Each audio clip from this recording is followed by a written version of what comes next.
Lorca, Hernandez, Ibáñez, Borges même sont mis en musique dans toutes sortes de tons et de couleurs, et on y croit. Avec Paloma et Raphaël, la tribu Pradal avance à son rythme, le rythme des palmas.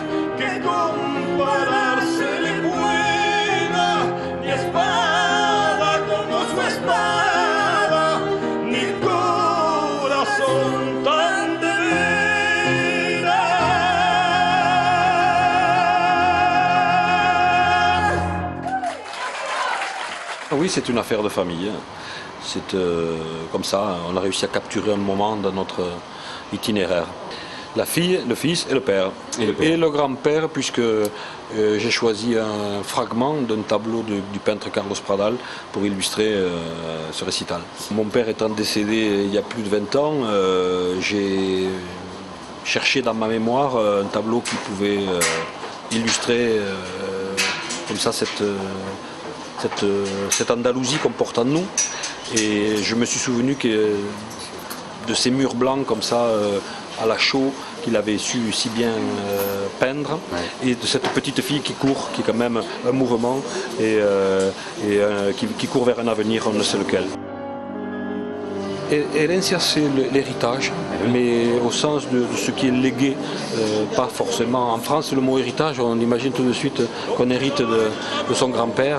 Non, là, c'est l'héritage culturel, on va dire, c'est le patrimoine, voilà. Et c'est la transmission. Hein, c'est ça qui m'a intéressé, c'est trouver cette filiation et puis faire rentrer le public dans cette intimité de ces chansons qu'on pratique comme ça, nous, dans notre vie quotidienne.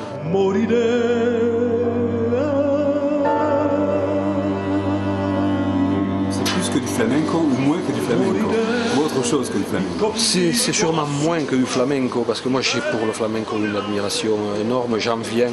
J'ai eu la chance dans ma carrière d'accompagner beaucoup de grands artistes comme Enrique Morente ou Carmen Linares, que j'ai amené à Toulouse d'ailleurs pour la plupart, il y a déjà longtemps. Et puis au début des années 90, j'ai commencé à composer et à mettre en musique les vers des meilleurs poètes espagnols comme Saint-Jean de la Croix, Lorca. Voilà, donc forcément dans ces compositions il y a des réminiscences de cette flamenqueria que j'ai en moi et je ne perdrai jamais, mais là ça a l'ambition d'être nouveau, d'être des mélodies qui sont du cousu humain sur les vers des poètes que j'aime.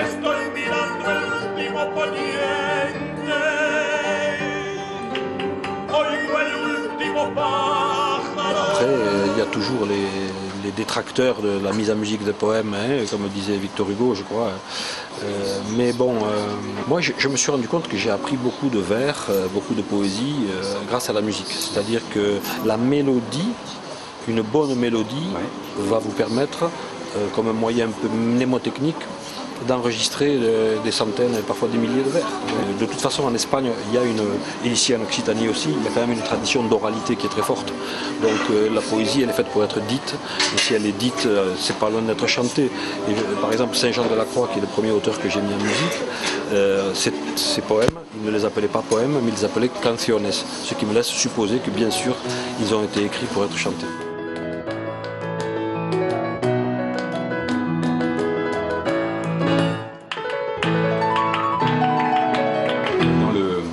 Texte de présentation, il est dit que Raphaël a un feeling flamenco au piano. C'est pas courant ça? Non, mais néanmoins c'est pas un cas unique. Il y a une dizaine, on va dire, de grands pianistes actuellement, comme Campuzano, Dorantes, Mignot et d'autres, qui sont formidables. Donc il y a actuellement une jeune génération de pianistes assez virtuoses en Espagne, mais très sincèrement, je ne le dis pas parce que je suis son père, mais je crois qu'ils n'ont qu'à bien se tenir parce que Raphaël arrive avec beaucoup de maestria et beaucoup d'idées. Sincèrement, je pense que c'est un jeune homme qui est promis un grand avenir.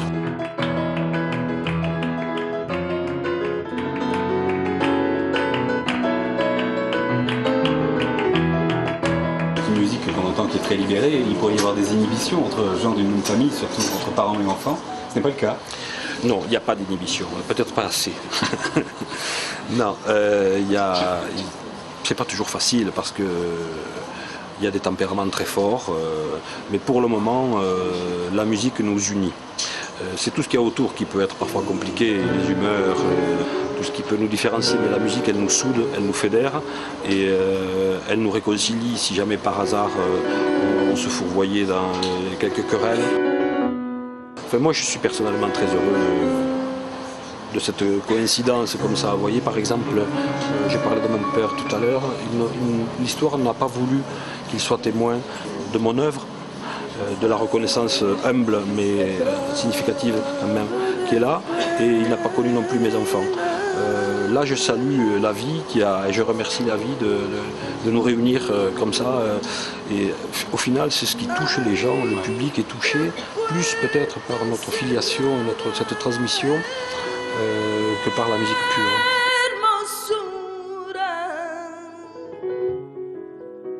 Est-ce qu'ils ont quelque chose dans le sang que vous n'avez pas?